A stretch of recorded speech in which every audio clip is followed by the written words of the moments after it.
Get ready to uncover how schools manipulate students' thoughts, stifle their potential, and how politicians steal money in the future of America from kids.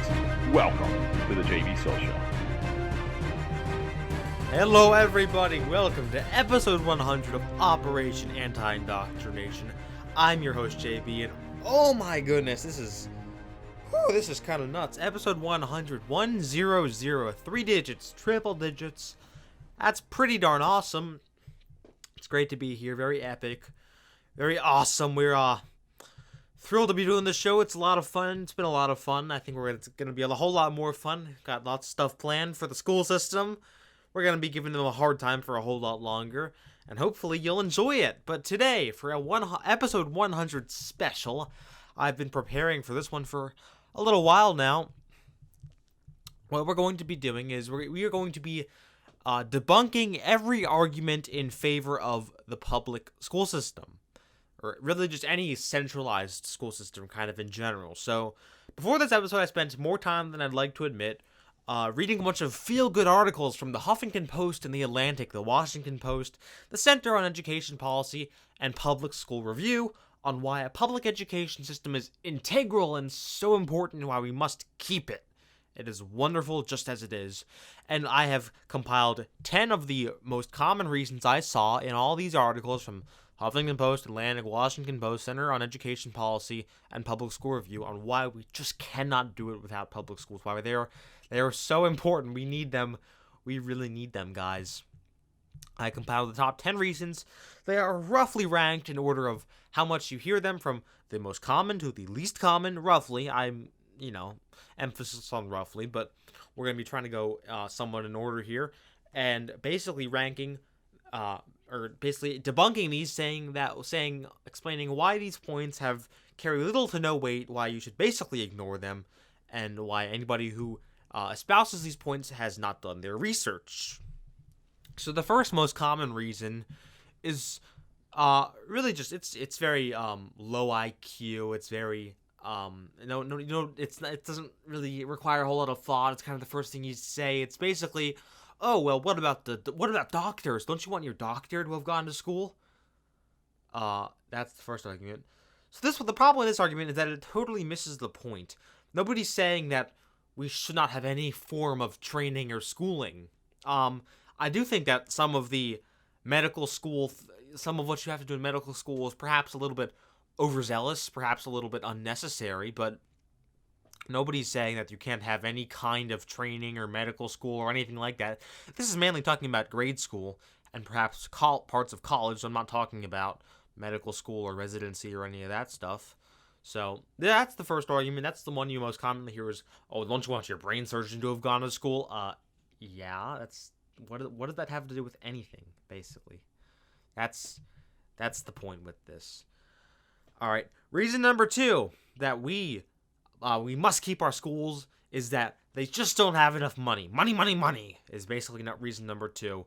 That if we just gave them more money, the schools would be great. We'd have high grades, and high grades equals success, is basically how this argument goes. That you just need to pour more money into it. And this one is actually the only one here that requires a bit of in-depth explanation. So, first of all, there's an immense amount of conflicting data from organizations like The Hill, the New York Times, Education Week, the Washington Post, City Journal, and the American Legislative Exchange Council on basically whether or not more money helps with tests. There's a lot of conflicting data, a lot of conflicting studies, a lot of different ways people rank things.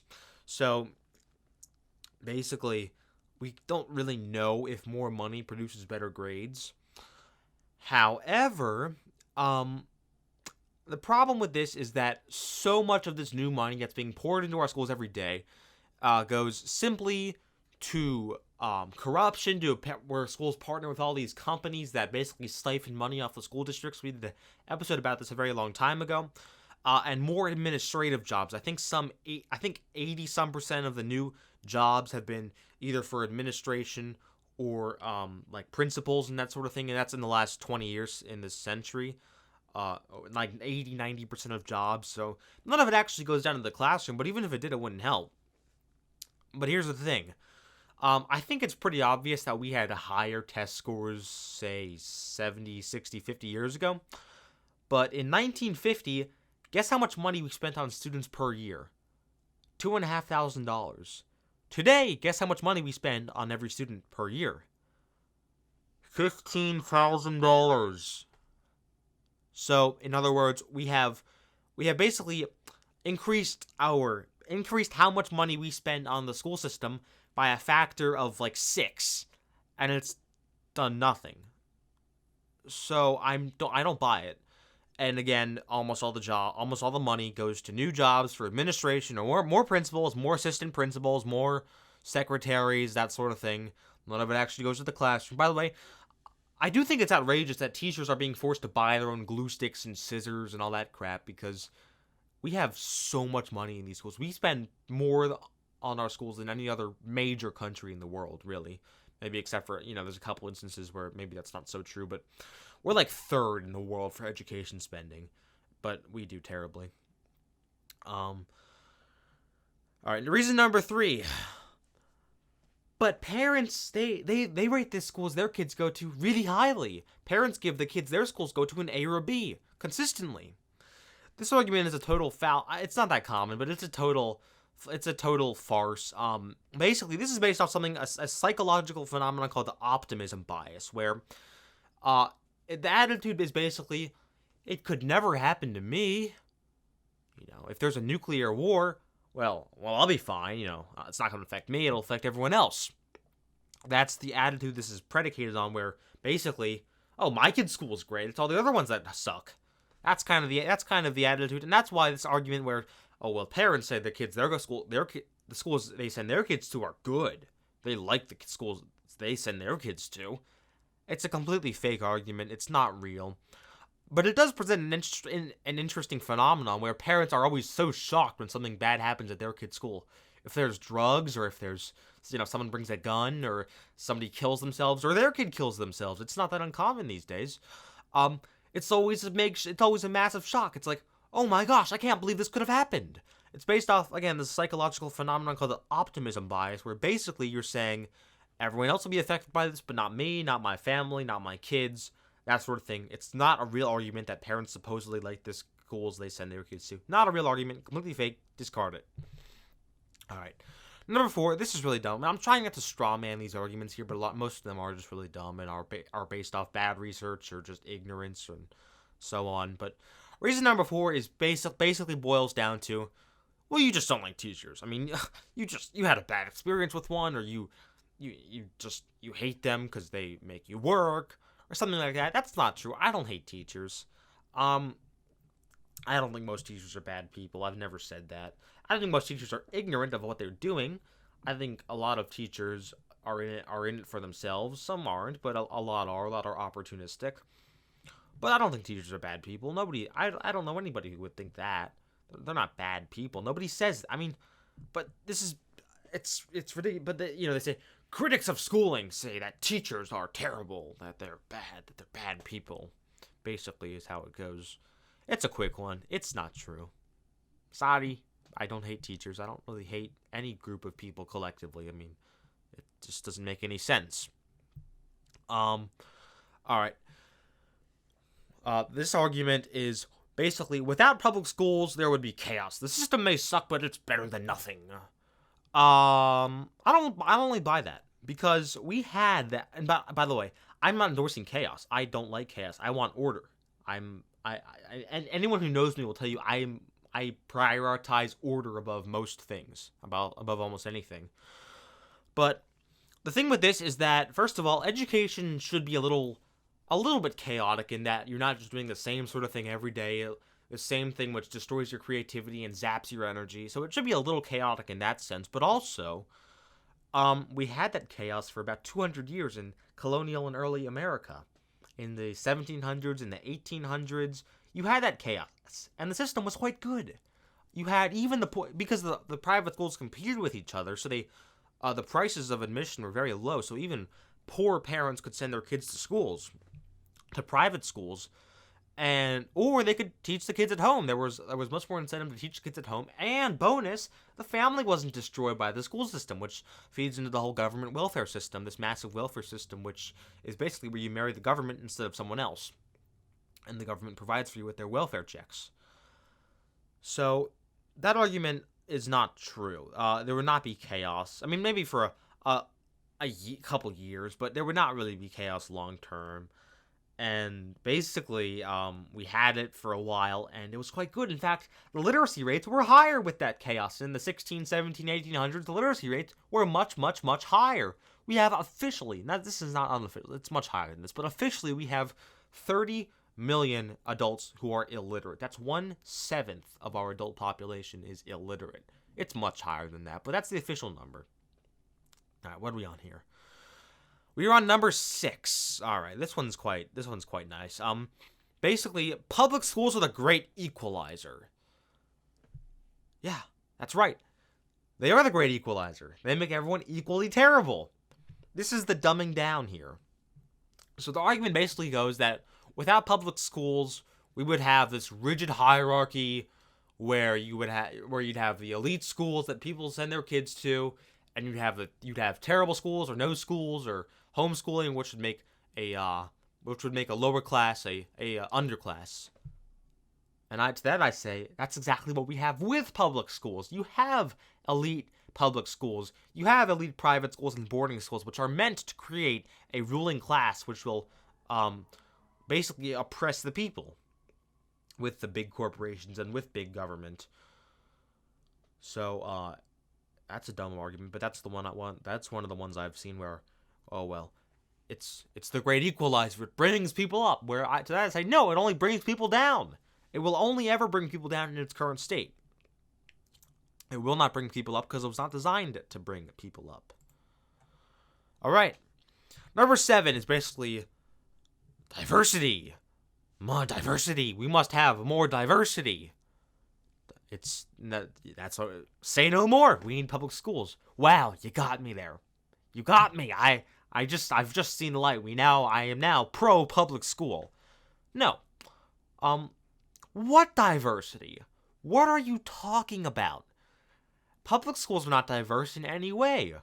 They're definitely not diverse in any thought or rational argument. That's out of the question. But they're talking about skin color here, obviously.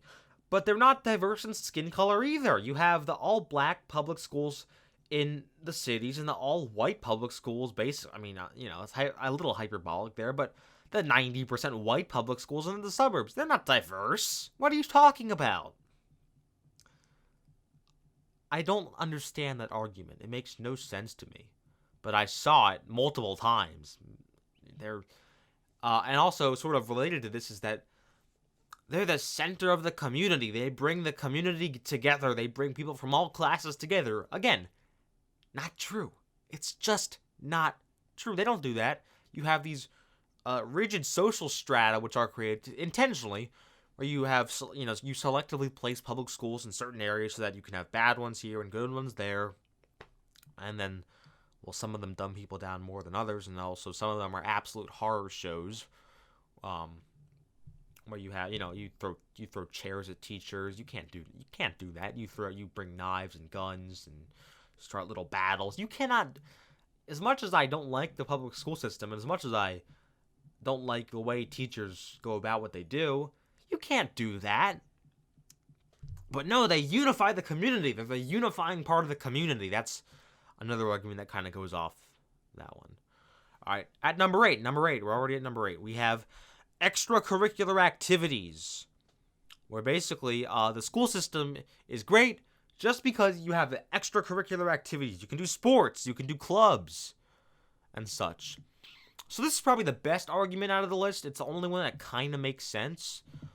However, you're basically the problem is that the whole extracurricular activities thing would be completely unnecessary were it not for previous damage that the public schools themselves caused. Because what you have now is basically the erosion of any sense of communities.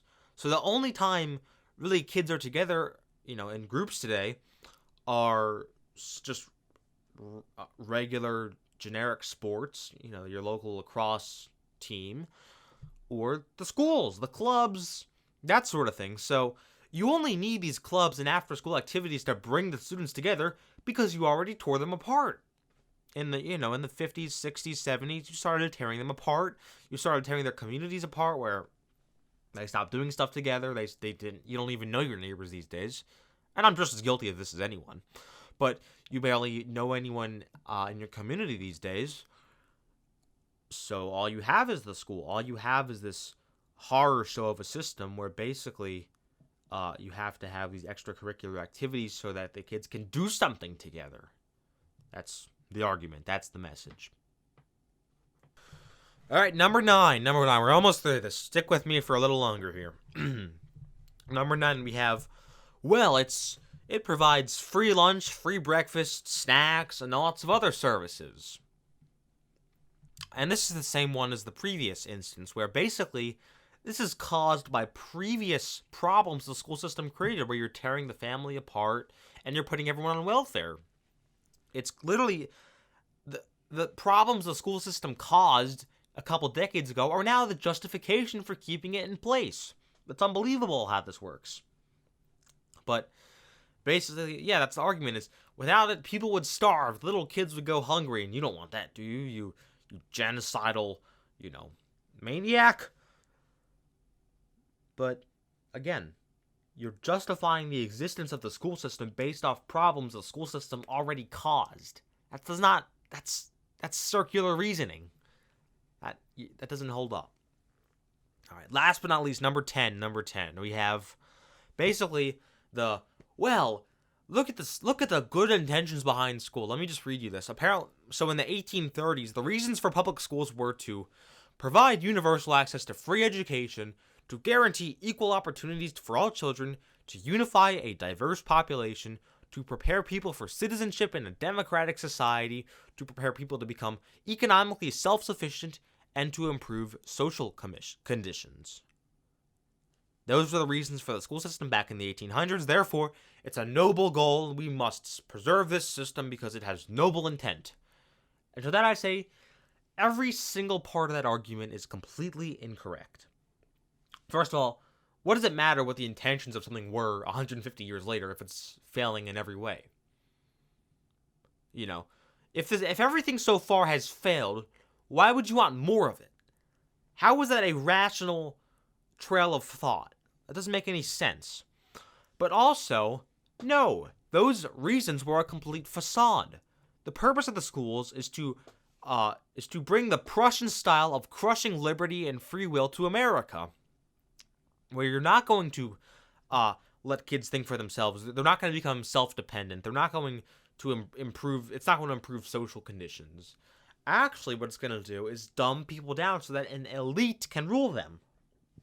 That is the true purpose of this system. It's the Prussian style of education, and then it got even worse when you had progressive education that was brought in the 20th century.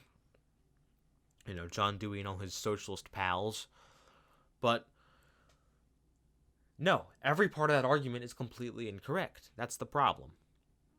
But the message we're getting from that is basically, well, if the intentions on the surface were good, then, let's go wild with the whole thing. That doesn't make any sense. None of these make any sense. But that was pretty much everything I could find from the Huffington Post, the Atlantic, the Washington Post, the Center on Education Policy, and Public School Review. They're all phony. They're all fake. Some are more fake than others, but they're all fake. And the problem with this system is that everything so far has failed. Absolutely everything. But what we now want to do is have more of it. We want to have more of what has previously failed.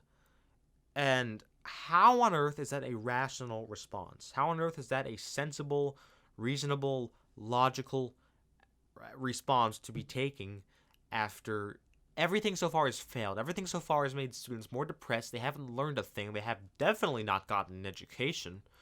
It increases incarceration rates, it increases murder rates, suicide rates, alcoholism, drug abuse, all these horrible things. But supposedly the answer is just to make more of it, more. Everything is more these days. Everyone needs to have more stuff, consume more products. We just need more. If we can have more, it'll all be okay. That's the argument. That's how it goes. That's the message. And I don't know. I get quite mad at the school system sometimes. I get quite upset, really, that people don't recognize what's going on, because what's going on is such a travesty, such a crime against humanity. What's happened, really, it's a crime against humanity. If any other country, if Russia had done this to us, we'd probably like nuke them or something. What they've done to our education, we would nuke Russia, we'd nuke China, we'd declare war on any of our allies. If anybody else had done this to us, but the most disturbing thing is that we did it to ourselves. And our government, the job of the government is to protect its people. I think that's pretty clear. The government has failed. They failed. And we're dealing with the consequences of that. Because many of them profited off of it. Many of them were in on it. But they failed. The role of the government is to protect its people and encourage the preservation of its nation's values and people. They failed. It's that simple. And I think that's going to be about it. So, I do hope you enjoyed and learned something from our episode 100. Very awesome. Epic. Very happy that we've been doing it for this long, and we've got a lot more stuff planned. I know I've been reading a lot recently. But, yeah, so, if you did enjoy this video, then please do leave a like and subscribe if you're on YouTube. And if you're on anywhere, you can please share it with a friend. Please, I'm asking you very nicely, pretty please. It'd be very nice if you shared it with a friend or a family member or a child, your kid. That sounded really creepy, but your kid maybe, I don't know. Somebody, share it with somebody. I'm counting on you. All right. Well, until next time, I've been your host, JB. Have a fantastic rest of your day, and goodbye.